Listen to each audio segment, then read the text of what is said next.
आदरणीय मेरे प्रिय दोस्तों और भक्तों, आज देवी भागवत कथासार के अंतर्गत आपको गीता प्रेस गोरखपुर द्वारा प्रकाशित सूर्यवंशी राजाओं का पावन चरित्र यह वृतांत आपके समक्ष रख रहा हूँ। दोस्तों, उम्मीद करता हूँ कि आपको यह वृतांत पसंद आएगा। तो आइए बिना समय गंवाए इस वृतांत को शुरू करते हैं।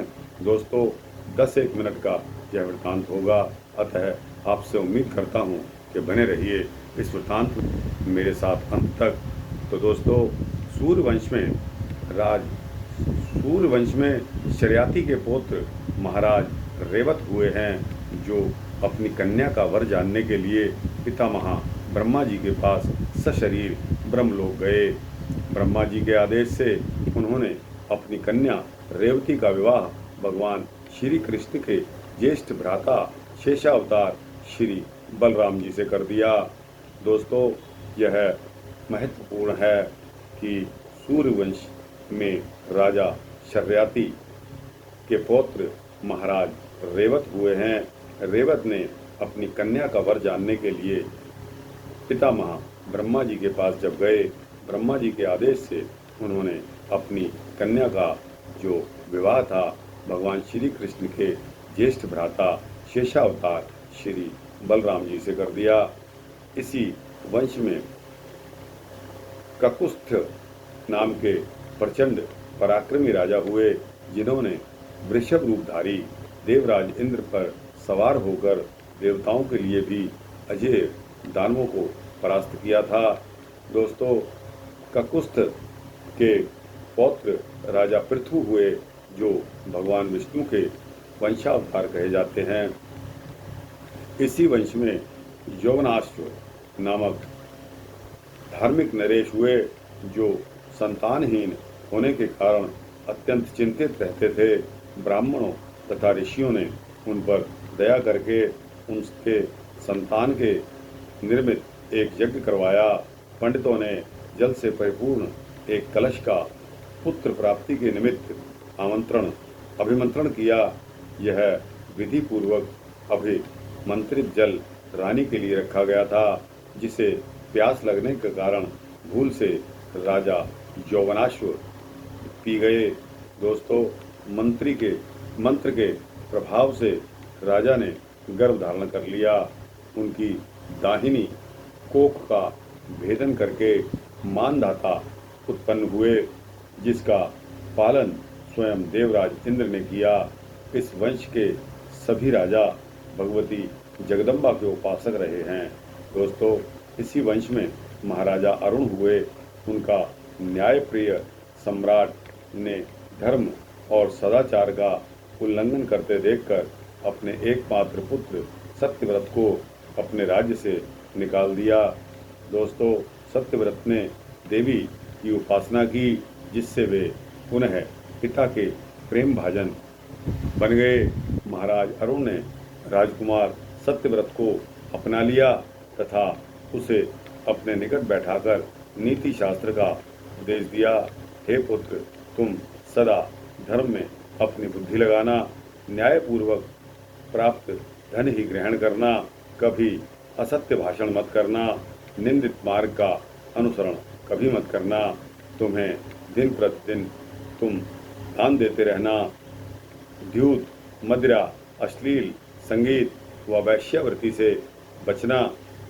ब्रह्म मुहूर्त में उठकर मनुष्य को स्नान आदि नित्य नियमों से निवृत्त होकर भक्तिपूर्वक पाराशक्ति जगदम्बा की आराधना करनी चाहिए। तुम वेद वेदांत के पारगामी आदरणीय विद्वानों की विधिवत पूजा करके सुयोग्य पात्रों को गौ, भूमि तथा सुवर्ण आदि का सदा दान करना। तुम कभी भी किसी भी मूर्ख ब्राह्मण की पूजा मत करना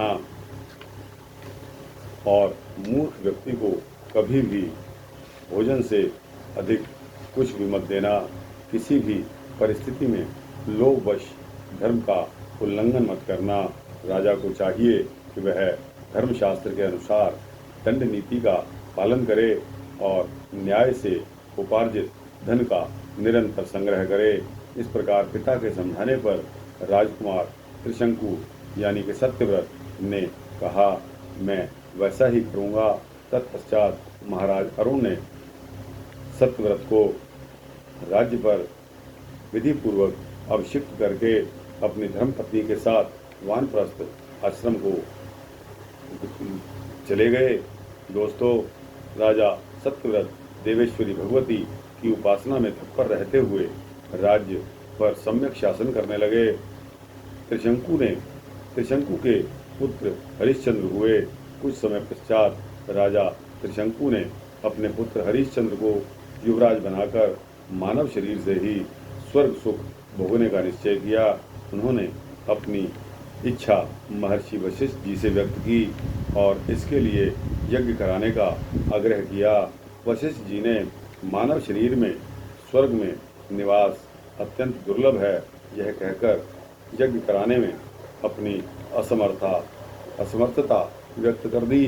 राजा त्रिशंकु ने वशिष्ठ जी से कहा कि यदि आप यज्ञ नहीं कराएंगे तो मैं किसी अन्य को आचार्य बनाकर यज्ञ संपन्न करवाऊंगा।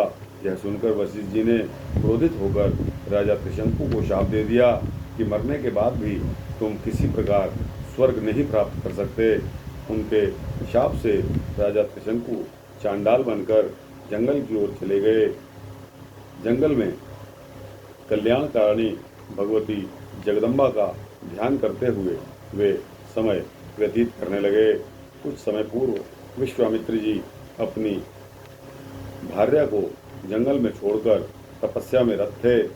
उन दिनों उनकी पत्नी उनके पुत्रों के साथ अत्यधिक संकट में पड़ गई थी।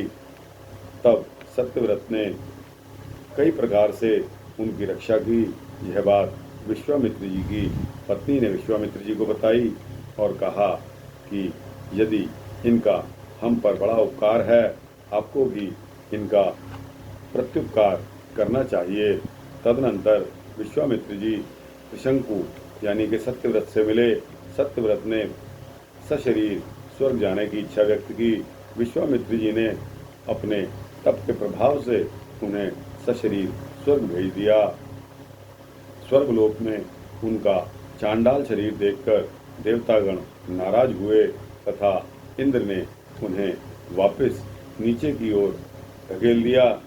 वह यह बात विश्वामित्र जी को मालूम होते ही उन्होंने अपने तपोबल से उन्हें बीच में ही रोक दिया और पृथ्वी पर नहीं आने दिया तथा नए स्वर्गलोक की सृष्टि करनी चाहिए।